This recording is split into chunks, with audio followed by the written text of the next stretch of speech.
Hey everybody, welcome to my channel, Be Free Now with Maria. So today I'm going to start out with my bag of words to see what I'm inspired to share with you. All right, let's see. Oh, I got two words. Oh, gratitude. That's the one that flew out. Okay. Gratitude, anger. And let's see. Despair. So despair, anger, and gratitude.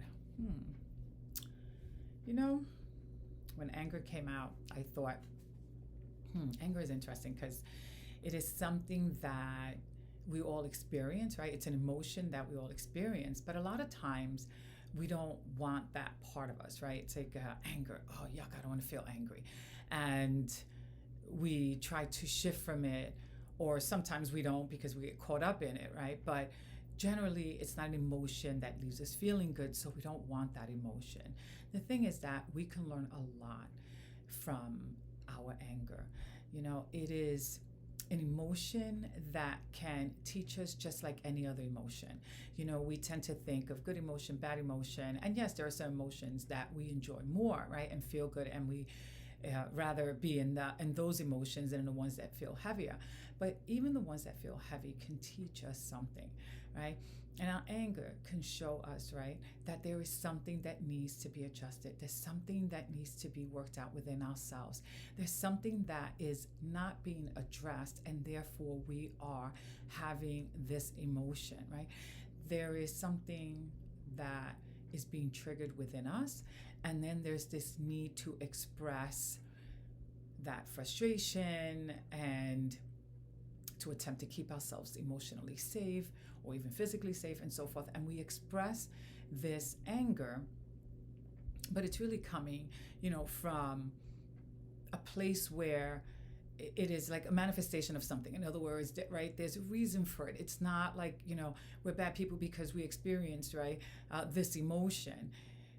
Yeah, it's an emotion that may not be, you know, that may not show our best side, but it is an emotion that has value and can teach us, and it is one that we need to, right, explore, understand, not necessarily hate or despise it and try to, you know, get rid of it or pretend it's not there, because that's not going to help us, right? When we don't address something, the possibility of us feeling more despair increases. And the reason for it is because we're leaving our emotional needs unmet. There are things that we're feeling within ourselves that we're ignoring, and there are reasons that we're having these, right, intense emotions, other than the fact that, yes, we're hardwired, right, to feel these emotions. But what's activating them for us is what we're ignoring. And when we do that, you know, for an extended period of time and for many years, you know, then yes, despair. Despair is something that can start to creep in. But we don't necessarily have to stay in that space, right? We can do something about it. We can challenge ourselves. We can take ourselves out of our comfort zone and say, we're going to try something new, right? So today I'm going to try something new. Today I am going to sit with this emotion. I'm going to try and understand it, right? Getting to know, right, that anger will help us and will help us grow in a way where we're not just then being dragged around by our emotions, right?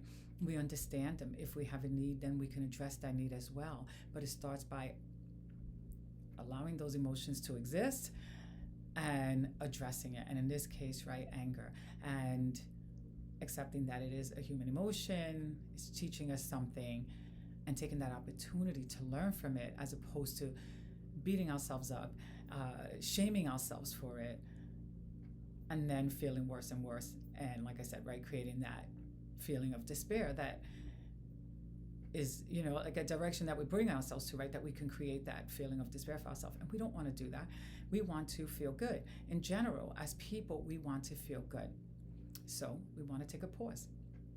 And our last word, right, gratitude, is something that we can incorporate in that pause, right, because it can teach us, right, how to shift from that space, or support us. So when I say teach, it's really more like it supports us to shift from that space, right? Because even if we're just grateful for the fact that, wow, I'm noticing that I'm feeling angry, or I'm noticing that I feel this emotion a lot, or I'm noticing anything, right? Right? And we feel grateful for the opportunity, right, to notice that and to be able to address that is a gift in itself, right? Because if we don't notice it, we can't address it, right? What is there to fix if there's nothing wrong, right? If, who's angry? Me? It's like, it's not my fault, or whatever it is, right? That we say to ourselves to justify, right, our anger or our actions, then we don't give ourselves the opportunity. We cannot give ourselves the opportunity if we don't acknowledge, right, that there's something there that needs to be addressed, that's calling our attention. And so when we feel that gratitude, right, for even just that awareness, yes, that shifts us in another level, right? It supports us and it shifts us. So we want to take the time to, yes, feel grateful for even our anger, because it is teaching us something, right? So gratitude can be used in many different ways, including not just being grateful for the things that we liked and that we enjoy, but being grateful for those things that do take us out of our comfort zone, because that is where we grow. That's how we are stretched, right? And that's how we expand and consciously become more of how we want to be and how we want to show up, actually.